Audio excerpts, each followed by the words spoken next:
আছি আমরা একটা গ্রুপ করে সুপ্রিম কোর্টে কেস ফাইল করেছিলাম। সেখানে আমরা 426 জনের মধ্যে আছি।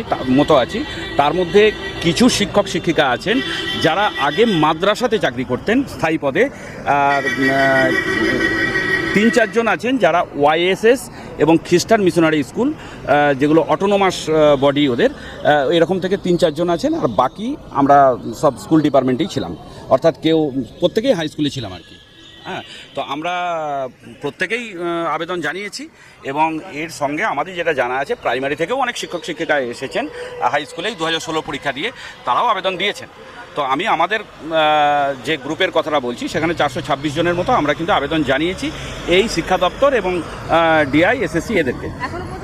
এখনও পর্যন্ত সেই আবেদনের কোনো কাজের অগ্রগতি আমরা পাচ্ছি না, অথচ 47 নম্বর প্যারাতে যেটা বলা হয়েছে যে 3 মাসের মধ্যে পুরনো পোস্টে ফিরিয়ে দেওয়া হবে। বাংলা হাটের আরও খবর দেখতে নজর রাখুন। বাংলা খবর মানেই বাংলা হাট।